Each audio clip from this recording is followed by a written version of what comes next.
Baik, Assalamualaikum warahmatullahi wabarakatuh. Bersama saya Cikgu Syazwan dalam edisi Bulan Edufensa Zon Timur 2026, Kelantan, Pahang dan Terengganu. So hari ni kita ada tetamu jemputan. Saya Edufensa Pahang dan tamu jemputan saya ni terbawa khas daripada Edufensa Negeri Terengganu. Dan kita hari ni bersiaran secara langsung di SSTP Marang Terengganu, dan terima kasih pada SSTP Marang Terengganu kerana menerima kami untuk buat podcast kat sini. So tanpa melengahkan masa, kita nak perkenalkan tetamu jemputan kita, Cikgu Shaliza Saleh, untuk perkenalkan diri. Assalamualaikum Cikgu Shaliza. Waalaikumsalam. Hai Sihat Cik ke? Syazwan. Okey. So hari Lama ni kita Cik Syazwan ni. Rindu pula hari ni berjumpa. tu dah sebelum kita jumpa online kan. Online belaka ya. tu. Tapi hari ni kita berpodcast di SSTP Marang. Dan tajuk kita pada hari ni adalah AI dalam pendidikan, cabaran atau peluang. Tajuk yang famous ni Cik Syazwan. Tajuk yang sekarang tengah hot, tengah panas ni. So kita nak Cikgu Shaliza kenalkan diri sikit sedikit, ringkas, padat, tapi kita kenal siapa itu Cikgu Shaliza. Silakan. InsyaAllah. Okay. Assalamualaikum warahmatullahi wabarakatuh. Seperti biasa, saya Cikgu Shaliza daripada SKI Putih, Kemamang Terengganu. Orang Terengganu juga.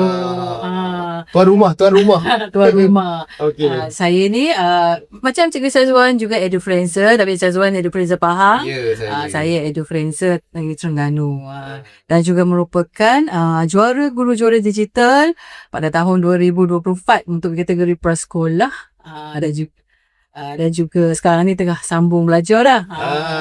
Student PhD. Student PhD. Alhamdulillah. Nanti saya akan menyusul selepas ni nak ada student PhD juga. Walaupun cikgu prasekolah, tengok dah ada Dr. Shaliza selepas ni. Amin. Okey, so Cikgu Shaliza ni saya kenal dah lama dah, sejak zaman PKP, dan kami ada masuk beberapa platform untuk tonjolkan diri kami dalam bidang digital. Yang penting kita ikut trend terkini. So kita kata kita ada dasar pendidikan digital, so kita cuba naikkan macam Cikgu Shaliza prasekolah betul. So kalau prasekolah ni apa cabaran AI apa, tapi orang selalu cakap AI ni ChatGPT je. Kan? Kan?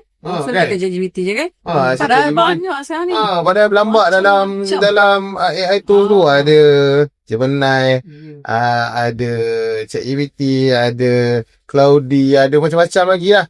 So macam mana tanggapan orang tu? AI, ChatGPT, AI. Itulah sekarang ni kita kena buka sikit kita punya minda kan. Sebab selama ni kita memanglah mula-mula tu memang ChatGPT je kita nampak yang mula-mula. Tapi sekarang ni semua ada. Memang senang je di hujung jari kita, macam-macam aplikasi AI ada. Saya pun sekarang ni dah try mula-mula ChatGPT kan. Bila kita ada lagi yang lain, kita try yang lain. Sebenarnya kepelbagaian tu kita tengok kepada apa tujuan kita guna AI tu. Setiap platform AI yang ada tu dia berdasarkan apa kemahuan kita. Macam kalau kita nak buat gambar, kita guna prefer AI, notebook LM kan. Kalau kita nak buat podcast voice punya tu, kita pergi notebook LM. Okay. Kalau kita nak buat task yang detail apa semua, kita pergi Cloudy, macam tu lah. Jadi dia fokus AI tu ada fokus masing-masing. Kan? Itu betul. Bagi saya yang AI yang sekarang ni memudahkan sebenarnya. Dia bukan menyusahkan, dia memudahkan. Betul, sangat-sangat. Kita nak cari pembantu guru, insyaAllah ada. Tapi AI ni boleh jadi seorang macam kata personal assistant. Macam Iron Man dia ada Jarvis. So Cikgu Shaliza lah dia guna AI tu sebagai Jarvis dia. Sekarang ni pun ada nama kan. AI pun kita boleh namakan. Hello, awak ni siapa? Tolong saya sekian-sekian set up untuk kelas, the next class apa yang kita nak buat kan. So macam bahan. Macam mana Cikgu Shaliza gunakan AI untuk jadikan bahan dekat dalam? Saya sebagai cikgu memang sangat-sangat bersyukur dengan ada AI ni. Sebab AI ni dia menjimatkan masa cikgu. Mengurangkan beban kita lah. Kan? Bila kita macam kita dah tak ada idea nak buat apa hari ni, kita nak rancang kita punya pembelajaran dengan murid-murid kan sekolah kan. Jadi kita Guna AI, kita tanya dia. Okay, dia biasanya AI ni akan membalas apa yang persoalan kita. Jadi dekat situ lah kita dapat idea. Macam mana kita nak buat ini, nak buat apa. Jadi dia mengurangkan sikit lah kita punya beban nak stres nak mikirkan apa nak buat kan. Jadi selalunya AI ni saya guna untuk apa ni? Kita nak buat worksheet, kita nak buat nak plan apa kita nak buat pembelajaran dengan anak murid kita secara interaktif. Apa yang perlu kita buat, kita boleh tanya ChatGPT. Dan ChatGPT akan bagilah jawapannya. Betul. Kita. So macam okay, macam pra ni kan. Pra ni orang cakap buat apa nak guna AI. Pra sekolah kot. Apa barang nak pakai AI. Orang cakap macam tu lah kan. Pra sekolah ni kita perlu pemupuk, membimbing. Tapi AI tu macam mana? Cikgu Shaliza katakan asimilasikan dalam pembelajaran cikgu ni. So contoh kalau kena pantau, contohnya kan, orang tu nak pantau AI tu macam mana? Nak pantau penggunaan AI tu? Okey.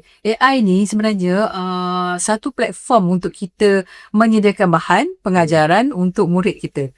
Contohnya kalau kita, kan kita dulu kan old fashion kan, traditional kita ni guna chalk and talk kan. Tapi dengan menggunakan AI, kita boleh buat video animasi supaya kita dapat attract to be the student.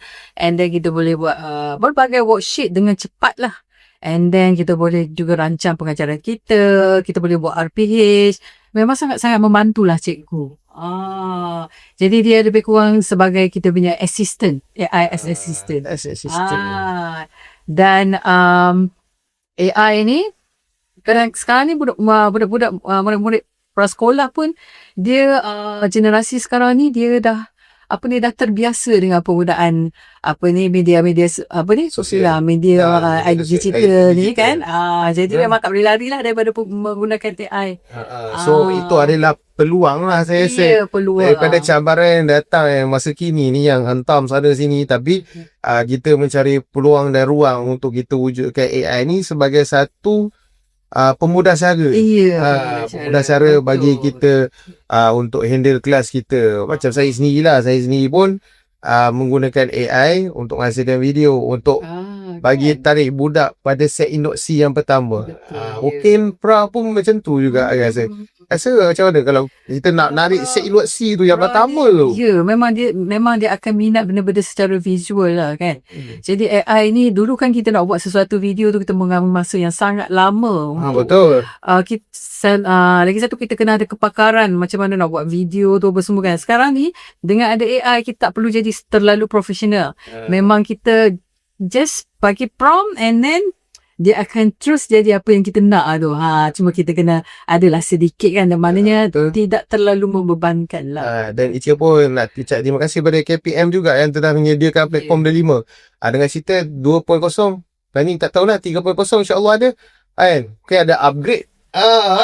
Kan mungkin ada feature-feature baru. Kita tunggu feature-feature baru kan daripada Kementerian Pendidikan Malaysia.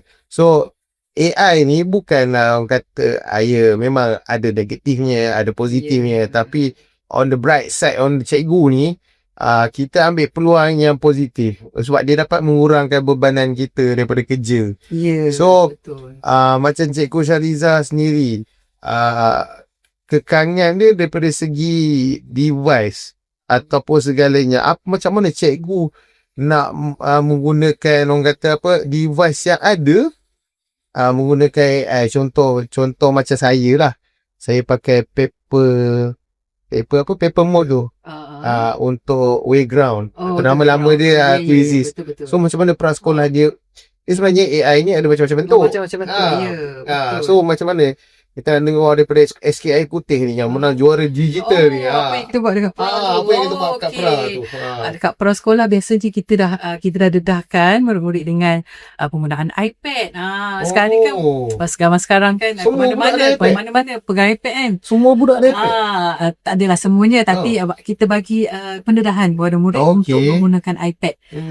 Dan selain daripada itu kita juga selalu guna quiz yang menggunakan quiz sekarang ni ada integrated dengan AI kan. Betul. Kita buat Kahoot, kita buat paperless macam Syazwan cakap kan. Jadi dia macam memudahkan kita nak mentafsir murid-murid ni. Ya, betul. Tak saya dah boleh jelaskan dengan senang lah. Ya, kalau kita tak guna kita rugi kan. Ya, rugi. Betul. Better kita guna daripada kita tak guna langsung sebab dia memang ada benefit lah untuk kita sebab untuk digunakan kan. Ya. So macam kita pun nak ke arah KP27 ni, kurikulum 27 ni macam prasekolah sekarang ni dah jalan dah. Ya. Dah jalan dah tahun ni 2026 ni dah jalan dah KP baru ni. So macam mana cikgu rasa KP baru ni dengan AI bergabung, adakah jadi? Saya tengok KP baru sekarang ni, ya Allah, saya sangat bersyukur sebabnya dalam kurikulum 2026 prasekolah ada integrasi digital. Yang tu yang kita nak dari dulu.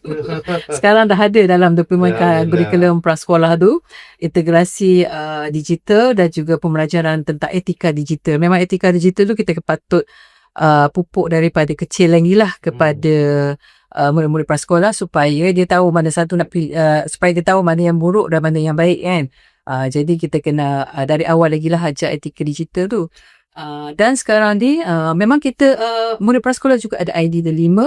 Alhamdulillah. Jadi maknanya memang akan kita dedahkan prasekolah ni dengan aktiviti-aktiviti digital ni lah, sesuai dengan seiring dengan zaman diorang sekarang ni kan. Supaya tidak ketinggalan berbanding pendidikan luas sekarang ni kan banyak menggunakan integrasi digital dalam pendidikan. So macam ada pertandingan apa pun kita boleh dedahkan pelajar di pra daripada awal. Ya, betul. Sebab KP27 bila dah naik ke kata arus berdana, so kita pun ada subjek baru yang akan dikenalkan, contoh macam teknologi dan pendidikan, teknologi dan digital tak salah saya. Maafkan saya kalau salah, nanti kita tengok rahsia dulu tahun depan keluar. Lepas tu mungkin budak pra ni yang dikatakan boleh ke TVET nanti, mungkin kita boleh dedahkan awal. Ya, kan? betul. Supaya dia orang tak terkencut kan. At least masa awal-awal lagi mereka dah biasa menggunakan gadget-gadget untuk aplikasi AI tu lah, untuk mencari maklumat daripada penggunaan digital AI semua tu lah. So macam kita ni sediakan orang ikut zaman lah, Pak. Ya, betul. Kita lagi satu, murid-murid sekarang ni dia nak pembelajaran yang berbagai. Dia tak boleh pembelajaran yang macam kita dulu kan.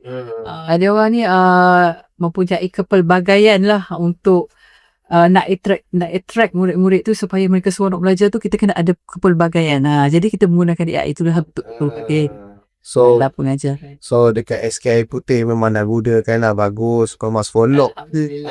Kan, sebab kita sekarang ni nak ke arah tu. So tapi kita mesti ada guideline lah, guideline yang kita perlu ada. Itulah cabarannya kan. Cabaran sesuai dengan tajuk kita. Itulah cabaran yang kita perlu ada.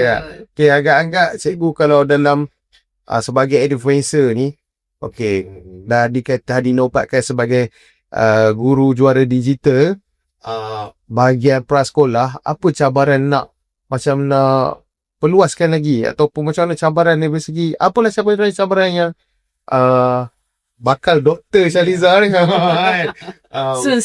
soon.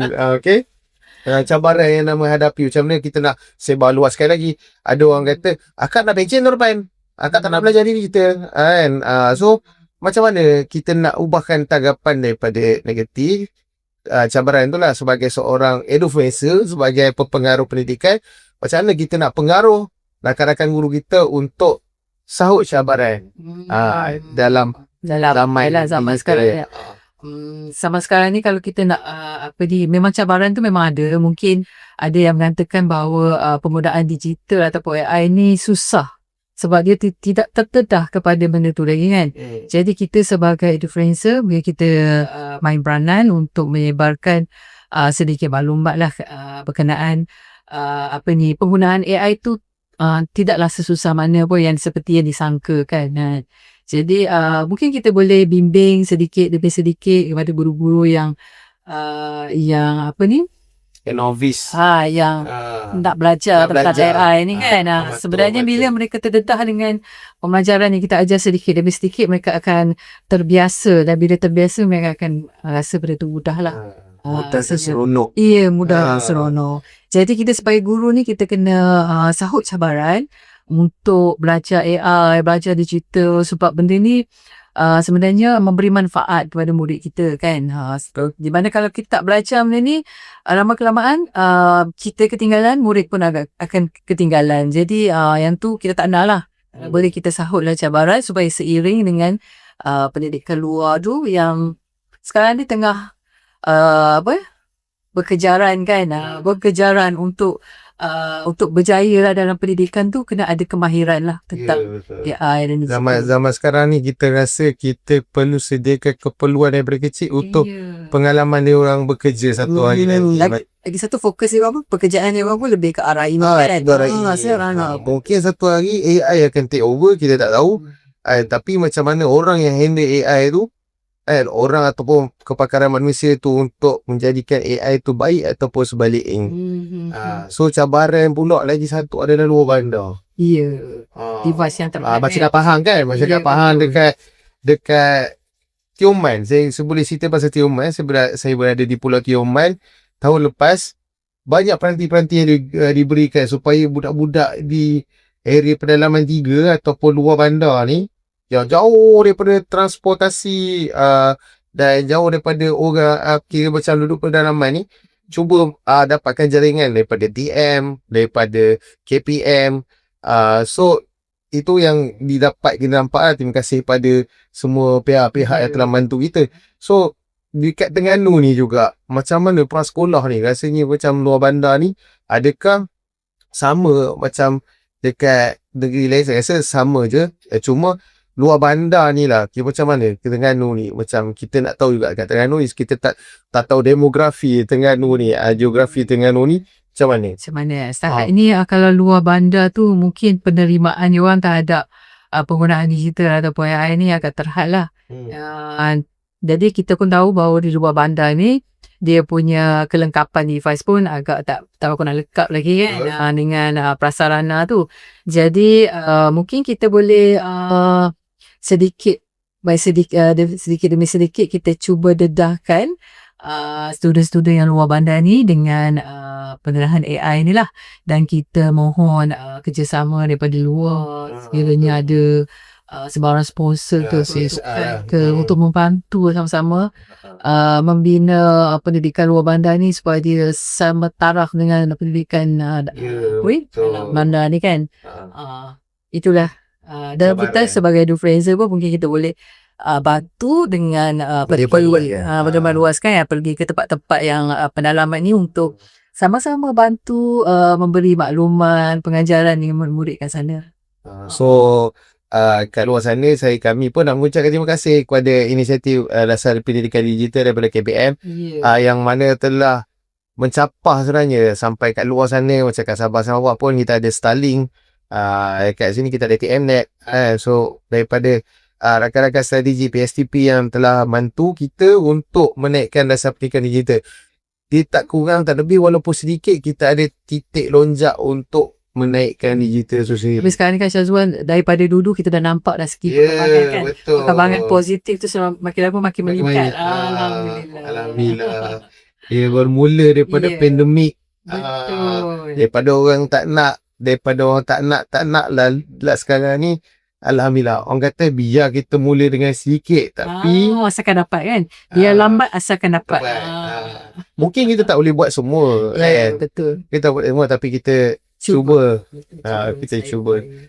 So harapan yang terakhir lah untuk podcast kita pada hari ni, harapan Cikgu Saliza sendirilah.